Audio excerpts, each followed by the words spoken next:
আপনার ওয়ার্ডে গতকাল রাত্রে 11:30টা নাগাদ এখানে ভর্তি আছে ছেলেটি রনি তার অফিস কলিগকে নিয়ে একটি ছেলেকে তার বাড়িতে পৌঁছতে যায়।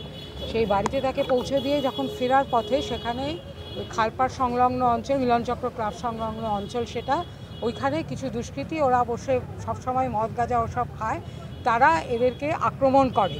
এবং এই ছেলেটি বাইরের ছেলে, সবথেকে বেশি দুর্ভাগ্যজনক ঘটনা যে একটি ছেলে সে বাইরে থেকে তার অফিস কলিগের বাড়ি বেড়াতে এসছে, সেখানে এসে সে এইভাবে দুষ্কৃতীদের দ্বারা প্রহৃত হয়েছে যে দেখুন তার মাথা 8টা সেলাই পড়েছে, কানের পিছনে ফিটে গেছে, মাথার এখান দিয়ে রক্ত পড়ে, জামা কাপড় সমস্ত রক্তে ভেসে যাচ্ছে এই অবস্থা, এবং রিভলভারের বারটা দিয়ে তাকে মারা হয়েছে। দুষ্কৃতীরা কারা? আপনারা তো কাউন্সিলর, এলাকার দেখাশোনার দায়িত্ব আপনাদের।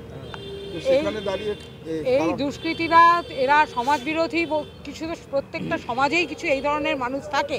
এরা তোলাবাজি করে, এরা মদ খায়, গাঁজা খায়, এছাড়া এদের আর কোনো ফাংশন নেই। এরা ওয়ার্ডকে বিশৃঙ্খল করবার জন্য এই চেষ্টা চালিয়ে যাচ্ছে এবং বিগত বহুদিন ধরেই এটা চলছে।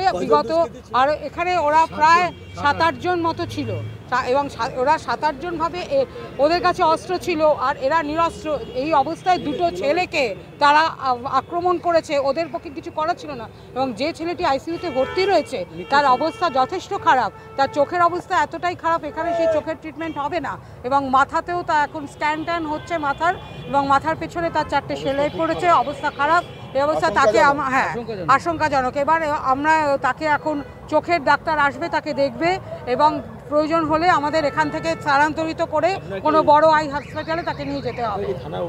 হ্যাঁ, আমরা থানায় অভিযোগ করেছি, থানার অফিসারকে আমরা সব জানিয়েছি, এবং আমি প্রশাসনের কাছে সাহায্য চাইছি যে কোনো মূল্যে যারা এই অন্যায় করেছে তাদেরকে যেন অবিলম্বে গ্রেপ্তার করা হয়, এবং এই যে যারা কোনো দোষ করেনি, এরকমভাবে তারা মার খেয়েছে, তাদের বিচার যেন হয়।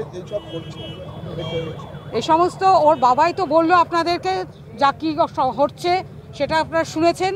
তাহলে এইভাবেই এরা ওয়ার্ডের মধ্যে এরা দাপিয়ে এইভাবে এরা দাপিয়ে চলছে। ঠিক আছে।